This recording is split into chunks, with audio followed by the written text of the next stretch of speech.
Hello everybody, got a video here I was requested to do on a Bauer heat gun that I got at Harbor Freight. Somebody asked me if I would try soldering a copper pipe and that together. So I got a piece of 3/8 copper pipe and a 3/8 90-degree elbow. And we're going to see what we can do here, see if it'll be able to sweat one together or solder it together depending on who you are, what you say. I say solder them together. A lot of people say sweat them together, but it is what it is. So, first thing is, usually you got a wire brush, a little one that you can take over the end, and it'll also go into the end of the fitting or coupling, so you can sand it a little bit to rough it up. I'm just going to use a piece of old sandpaper here I got laying around.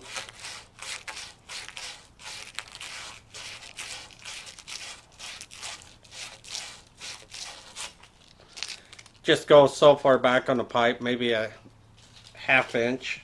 I probably went an inch here, but don't really matter because I'm not really doing a water line. So, and if you can, go around the inside of it. If you had a little wire brush, it's a lot easier. But I'm just going to take my finger and hold the sandpaper in there and turn it around some.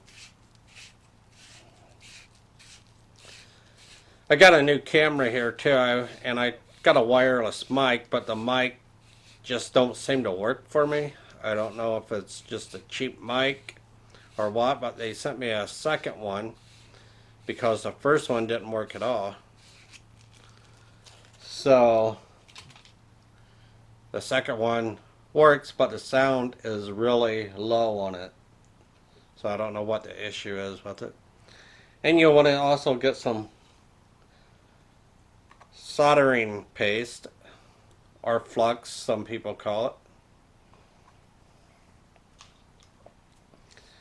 And on this here, just taking, you can use a brush or something. I'm just using my finger.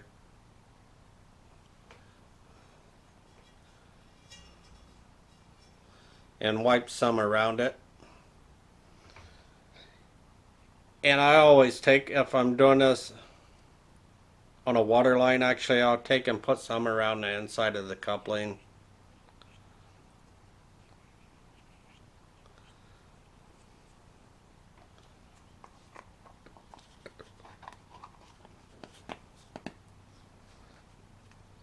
Hopefully everybody's staying healthy, staying away from the coronavirus.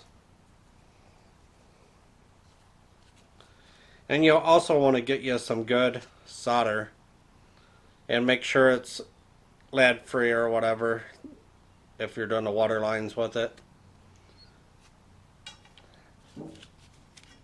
Always when you're doing this, kind of look how far back the elbow flange part is. That way you know about how far it should slide up on there.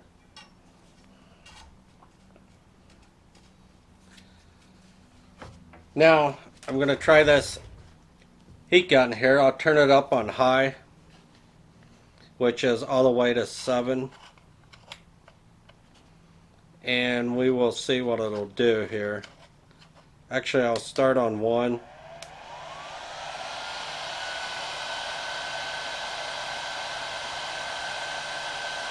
And I know 1 ain't going to do it because it don't get hot enough to burn my hand either.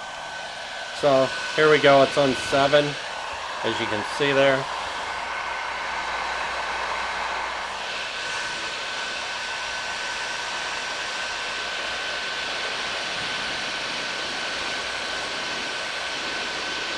Usually people do this with torches, but we're just giving this heat gun a test to see if we're able to do it with it or not. I can tell you with a torch it's going to be a lot faster than what it is with this, if it does work.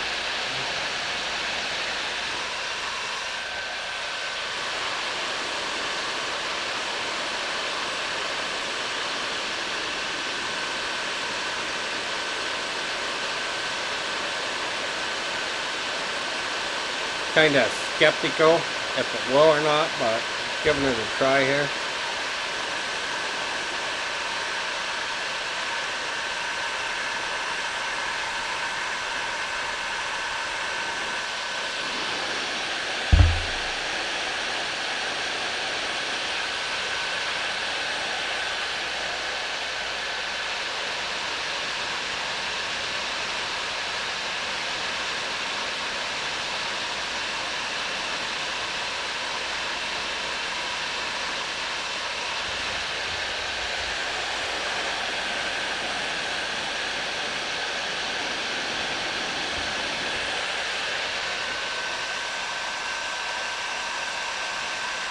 Definitely not hot enough yet.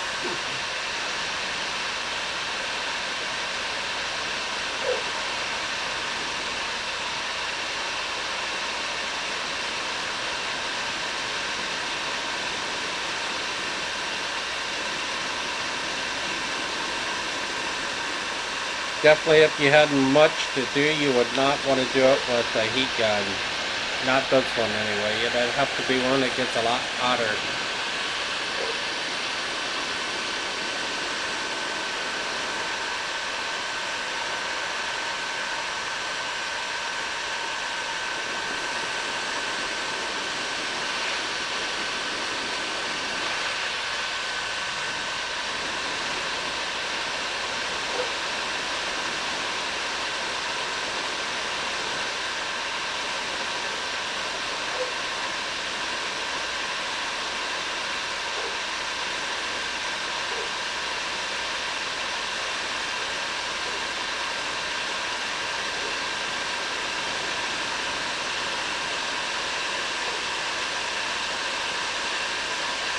I don't think it's going to work, but we'll keep going here. Try it a little bit longer.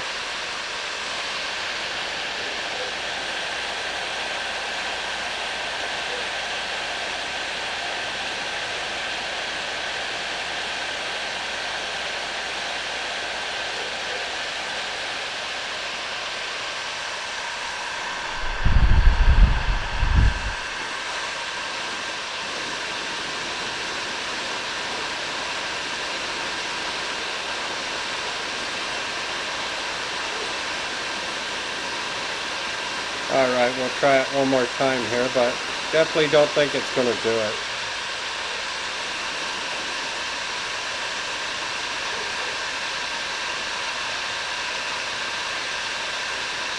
It started melting it there a little bit, but it's definitely not hot enough to make it do what it's supposed to.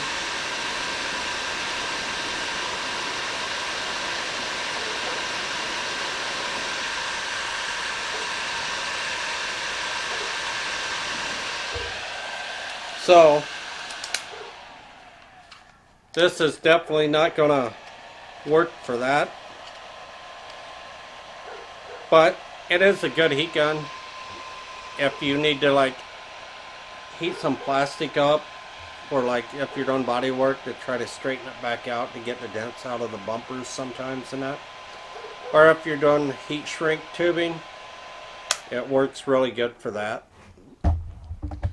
So don't forget to like, comment, subscribe, hit the notification button, and give this video a thumbs up. If you like it, give it a thumbs down. If you don't, either way, it's a like by YouTube. So have a great day, everybody. Bye.